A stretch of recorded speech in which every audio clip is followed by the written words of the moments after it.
স্বাস্থ্য দপ্তরে নতুন নতুন নিয়োগের ভ্যাকেন্সি এসেছে, বিজ্ঞাপন আসছে। যারা স্বাস্থ্য দপ্তরে বিভিন্ন নিয়োগ প্রক্রিয়ায় অংশগ্রহণ করছে তাদের ভিতরে অনেকগুলো কোশ্চেন জাগছে। নার্সিং, ল্যাবরেটরি টেকনিশিয়ান, প্যারামেডিক্যাল বা অন্যান্য যে কোর্সগুলা যারা পাস করে বসে আছে তাদের ভিতরে একটা কোশ্চেন বা কুইরি যে নিয়োগটা কিসের ভিত্তিতে হচ্ছে, নিয়মিত পদে কেন আউটসোর্সিং নিয়োগ করা হচ্ছে, 12 মাস বা 11 মাস চাকরির পরে চাকরির কোনো গ্যারান্টি আছে কিনা সেই বিষয়ে, ইন্টারভিউর মাধ্যমে কেন নিয়োগ হচ্ছে, লিখিত পরীক্ষার মাধ্যমে কেন নিয়োগ হচ্ছে না, নিয়োগে কেলেঙ্কারি হচ্ছে কি, এখানে কি প্রাইভেট কোম্পানি সরাসরি অংশগ্রহণ করছে, আর আমরা সরকারি দপ্তরে কেনই বা আউটসোর্সিংয়ে চাকরি করব। প্রতিশ্রুতিটা তো সেরকম ছিল না। অ্যাকচুয়ালি আউটসোর্সিংয়ের চাকরিটা 2018 সালের পরে উৎপত্তি হয়েছে। এর আগে এত পরিমাণ আউটসোর্সিং চাকরি ছিল না। যেরকম বিদ্যুৎ দপ্তরে আগে হেল্পার, অপারেটর নিয়োগ করা হতো বা আমাদের ইঞ্জিনিয়ার নিয়োগ করা হতো, এখন কিন্তু বিদ্যুৎ দপ্তরে সরাসরি রেগুলার পোস্টে অপারেটর, হেল্পার বা ইঞ্জিনিয়ার নিয়োগ করা হয় না। অপারেটর, হেল্পার প্রাইভেট কোম্পানির মাধ্যমে নিয়োগ করা হয় এবং ইঞ্জিনিয়ার নিয়োগ করা হয় সফেদের মাধ্যমে। অর্থাৎ বিদ্যুৎ দপ্তর বা টিসিসিএল ডাইরেক্ট কোনো দায়িত্ব নেই না। এরকম স্বাস্থ্য দপ্তরে অনেকগুলো নিয়োগ প্রক্রিয়া চলছে, সেগুলো নিয়েও কোশ্চেন জাগছে, কারণ ইন্টারভিউ হচ্ছে, ইন্টারভিউর মাধ্যমে নিয়োগ হচ্ছে, তাহলে স্বচ্ছতাটা কোথায় বজায় থাকবে? এবং কেন নার্সিংয়ে যদি আমার 1000 পোস্ট খালি থাকে, 1000 নার্স নিয়োগ করতে আমরা পারি, কেন আমরা 1000 নার্স নিয়োগ না করে আউটসোর্সিং কোম্পানির মধ্যে নিয়োগ করব? স্বল্প বেতনের বেতন দিতে হবে, বেতনও অল্প পাবো, চাকরি কোনো গ্যারান্টি নেই। এবার প্রাইভেট কোম্পানি প্রতি মাসে ঠিকঠাক স্যালারি পাবো কিনা সেটা নিশ্চয়তা নেই, চাকরিতে তো কেলেঙ্কারি আছেই। সেই বিষয়ে একটা যে তথ্য যেটা উঠে এসেছে সেটা আমরা আলোচনা করার চেষ্টা করি। বিশেষ করে যারা স্বাস্থ্য দপ্তরে চাকরি করার জন্য যারা প্রস্তুতি নিচ্ছ, তোমাদের জন্য খুবই গুরুত্বপূর্ণ। বাম আমলে ওয়াক ইন ইন্টারভিউ সংস্কৃতি আবার জাঁকিয়ে বসেছে ত্রিপুরার প্রশাসনের বিভিন্ন স্তরে। সরকার নিজের দায় এড়ানোর জন্য বিভিন্ন অধিকৃত সংস্থা বা স্বশাসিত সংস্থার মাধ্যমে লোক নিয়োগ করছে। নিজের দায় এড়ানো বলতে সরকার যদি ডাইরেক্ট নিয়োগ করে তাহলে রেগুলার স্যালারি দিতে হবে, ডি দিতে হবে, এইচআরএ দিতে হবে, এমএ দিতে হবে, সিএ দিতে হবে, ইনক্রিমেন্ট দিতে হবে, মানে অনেকগুলো বেনিফিট দিতে হবে। এরপর তোমার প্রভিডেন্ট ফান্ডের বিষয় আছে, জিপিএফ বিষয় আছে, ন্যাশনাল পেনশন বিষয় আছে বা এমপ্লয়ি প্রভিডেন্ট ফান্ডের বিষয় আছে, মানে অনেকগুলো দায়বদ্ধতা সরকারের উপর চেপে যায়। কিন্তু সরকার সেই দায় এড়ানোর জন্য বিভিন্ন প্রাইভেট কোম্পানি বা অধিকৃত সংস্থার মাধ্যমে নিয়োগ করছে। এক্ষেত্রে প্রার্থী বাচের লেশমাত্র নেই বলে অভিযোগ উঠেছে। অতি সম্প্রতি রাজ্যের প্রধান রেফারেল হসপিটাল, আগরতলা মেডিকেল কলেজে বিভিন্ন স্তরে লোক নিয়োগ করার প্রক্রিয়া চলছে। এই ওয়ার্ক ইন্টারভিউ প্রক্রিয়ার মাধ্যমে এক্ষেত্রে ন্যূনতম শর্তগুলো পূরণ করা হচ্ছে না বলে অভিযোগ উঠেছে। ওটি টেকনিশিয়ান, ল্যাব টেকনিশিয়ান, নার্স সহ বিভিন্ন পদের নিয়োগ প্রক্রিয়া হচ্ছে বা নিয়োগ দেওয়া হচ্ছে।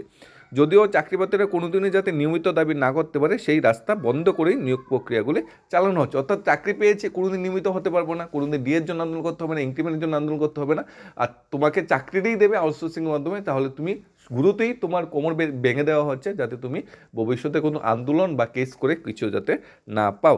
যেহেতু রাজ্যে কর্মসংস্থানের চূড়ান্ত অভাব, যে জায়গায় যে কোনো সত্ত্বেই কাজগুলি লুফে নেওয়া হিরিক চলছে, যেহেতু প্রচুর পরিমাণ বেকার চাকরি করতে সে ভাই বোন আছে, এখন চাকরির বিজ্ঞাপন পাইলেই সবাই অ্যাপ্লাই করার জন্য তড়িঘড়ি করে, কারণ একটা প্রফেশনাল কোর্স করে বসে আছে সবাই। এই প্রফেশনাল কোর্সগুলো তো যখন চাকরি পাবো তখনই সেটার মানে মূল্যটা পাওয়া যাবে। তাই প্রাইভেট হোক, গভর্নমেন্ট হোক, আউটসোর্সিং হোক, যে কোনো ব্যাপারে চাকরি পেতে সবাই উঠে পড়ে মানে লাগতেই হবে।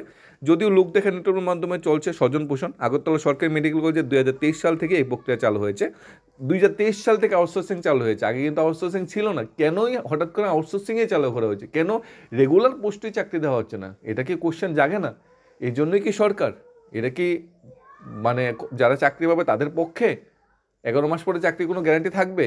তুমি পেনশন পাবে, তুমি ডিএ পাবে, তুমি ইনক্রিমেন্ট পাবে, তুমি বেসিক পাবে, কিছুই তো পাবে না। চাকরি কয় মাসের চাকরি? 11 মাস। মানে চাকরির কোনো গ্যারান্টি সরকার এখন আর দিতে রাজি নাই। দেখা যাচ্ছে মূলত রোগী কল্যাণ সমিতির ব্যবহার করে 11 মাসের জন্য বিভিন্ন স্তরে লোক নিয়োগ করা হচ্ছে। প্রথমে কথা হলো, রোগী কল্যাণ সমিতির মাধ্যমে চুক্তিভিত্তিক মাসিক বেতনের ভিত্তিতে লোক নেওয়া যেতেই পারে না, সেক্ষেত্রে দৈনিক হাজিরার লোক নিয়োগ করা সম্ভব। কিন্তু ভবিষ্যতে যাতে নিয়মিতকরণের দাবিটুকু না ওঠে সেই কথাটি মাথায় রেখে অনেকটা অনৈতিকভাবে রোগী কল্যাণ সমিতির ডাল হিসাবে ব্যবহার করে ওয়াক ইন ইন্টারভিউর মাধ্যমে বেশ কয়েকটি পদে লোক নিয়োগ করা চূড়ান্ত আকার ধারণ করেছে বলে খবর। এক্ষেত্রে যোগ্যতা যাচাই করে কোনো মানদণ্ড মানা হচ্ছে না বলে অভিযোগ। পছন্দের প্রার্থীকে কাজ পাইয়ে দেওয়ার নাম করে লিখিত পরীক্ষা ব্যবস্থাপনা করছে না, শুধুমাত্র মৌখিক পরীক্ষার উপর ভর করে এই অনিয়মিত কর্মীদের নেওয়া হচ্ছে। স্বাস্থ্য দপ্তরের এত গুরুত্বপূর্ণ একটা দপ্তরে এইভাবে নিয়োগ প্রক্রিয়া চলছে স্বাস্থ্যমন্ত্রীর পারমিশন সহকারে।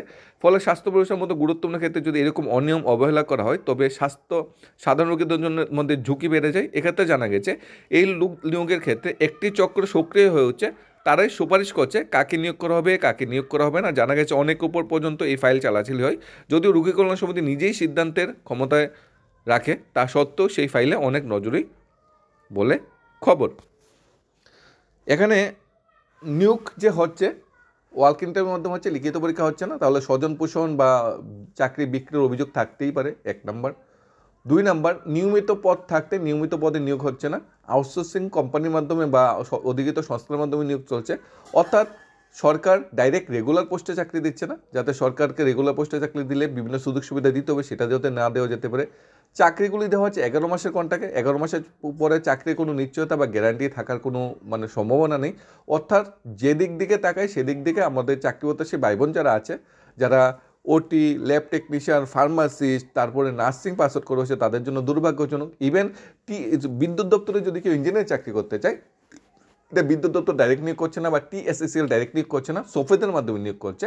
আর হেল্পার বা অপারেটর বা টেকনিক্যাল অ্যাসিস্ট্যান্ট নিয়োগ করতে গেলে ডাইরেক্ট একটা থার্ড পার্টি কোম্পানিকে এনে আউটসোর্সের মাধ্যমে 6 থেকে 8 হাজার টাকা বেতনে চাকরি করতে হচ্ছে। আর যদি রেগুলার পোস্টে চাকরি করতে হতো তাহলে 18, 20, 25 হাজার টাকা স্যালারি দিতে হতো। সেখানে কোম্পানির মাধ্যমে নিয়োগ সাধারণত 7-8 হাজার টাকা দিয়ে স্টাফ পাওয়া যাচ্ছে।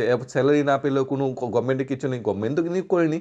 তুমি চাকরি করো না করো, গভর্নমেন্টে কিছু নেই, গভর্নমেন্টে নিয়োগ করিনি, 11 মাস পরে তুমি চলে যাও, তোমাকে কেউ গভর্নমেন্ট তো তোমাকে নিয়োগ করিনি। অর্থাৎ সরকারের কোনো দায়বদ্ধতা নেই। অর্থাৎ চাকরি প্রত্যাশী ভাই বোনদের যে বুট ব্যাংকটা, বুটটা খুব দরকার সরকারের। সেই বুটের জন্য সরকার উঠে পড়ে নির্বাচনের আগে আসে যে কোনো পার্টি, কিন্তু যখন সরকার চলে যায় তখন চাকরির যে নিশ্চয়তা দেওয়া হবে বা যে চাকরিগুলো দেওয়া হবে অস্থায়ীর মাধ্যমে, নিশ্চয়তা দেওয়ার জন্য সরকারের কোনো দায়বদ্ধতা নেই না। অর্থাৎ চাকরি পেয়েও টেনশন থাকবে কবে চাকরিটা চলে যাবে, চাকরি পেয়েও টেনশন থাকবে 1 তারিখ স্যালারি পাবো কিনা, চাকরি পেয়েও টেনশন থাকবে ফিউচারটা কী হবে, আমার ভবিষ্যৎ কিছু আছে কিনা, চাকরি পেয়েও টেনশন থাকবে গভর্নমেন্টকে আমাদের দিয়ে কোনোদিন তাকাবে কিনা। চাকরি পেতে গেলেও টেনশন, ওয়ার্ক ইন্টারভিউ হবে, লিখিত পরীক্ষা হবে না, আমি চাকরিটা পাবো কিনা, লিখিত ভালো রেজাল্ট করলে আমার চাকরি দেবো না। মানে চতুর্দিকে শুধু বেকারাই বা চাকরি হতে সে ভাই বোনদের টেনশন। নার্স রেজিস্টারকৃত বেকার, GNM, ANM বা BSc নার্সিং 10,000 ছাড়িয়ে যাচ্ছে, নিয়োগ নেই।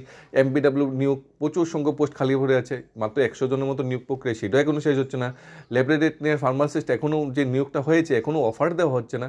নার্সে মাত্র 176খানা পোস্ট বেরিয়েছে, সবগুলা নিয়োগ সম্ভব হয়নি এখনও, মানে নিয়োগ হচ্ছে না। মানে নিয়োগ নতুন যে বিজ্ঞাপন দিয়ে নিয়োগ হবে নার্সিং পাস বেকার ভাই বোনদের, সেটাও হচ্ছে না। অর্থাৎ স্বাস্থ্য দপ্তরকে ঢেলে ঢুলে সাজানোর জন্য যা দরকার তা নেই। গ্রুপ ডি স্টাফ দিয়ে অনেক সময় নার্সিংয়ের কাজ করানো হচ্ছে, GDA স্টাফের অভাবে সিকিউরিটি গার্ড দিয়ে নার্সিংয়ের কাজ করানো হচ্ছে। এবং ত্রিপুরার যে স্বর্ণবন্দর, ত্রিপুরার বড় যে হসপিটালগুলো আছে, আমাদের IGM ও GB হসপিটালে এই ধরনের চিত্র লক্ষ্য করা যেতে পারে স্টাফের ক্রাইসিসের জন্য। আর অন্য অন্য ডিস্ট্রিক্ট হসপিটালগুলি বা আমাদের প্রাথমিক সেন্টারগুলো, উপস্বাস্থ্য সেন্টারগুলোতে অবস্থা আরও তলানিতে, যেখানে স্টাফের ক্রাইসিস, কর্মীর ক্রাইসিস, সেখানে আমরা স্বাস্থ্য পরিষেবাটা কীভাবে পাবো, যেখানে স্টাফরা নিজেই জানে না কালকে আমার স্যালারি থাকবে, আসবে কিনা, বেতন পাবো কিনা, উনি সঠিক পরিষেবাটা কীভাবে দেবে, সেইটাই সবচেয়ে বড় কোশ্চেন মার্ক। অ্যাটলিস্ট স্বাস্থ্য ও শিক্ষা ব্যবস্থাকে ঢেলে সাজানোর জন্য নিয়মিত পদে স্বচ্ছ পদ্ধতিতে নিয়োগ করা দরকার, যাতে ত্রিপুরা সরকারের প্রতি, স্বাস্থ্য দপ্তরের প্রতি, স্বাস্থ্যমন্ত্রীর প্রতি মানুষের একটা গুড থিঙ্কিং আসে। ধন্যবাদ সবাইকে। Studies of Tripura YouTube channel.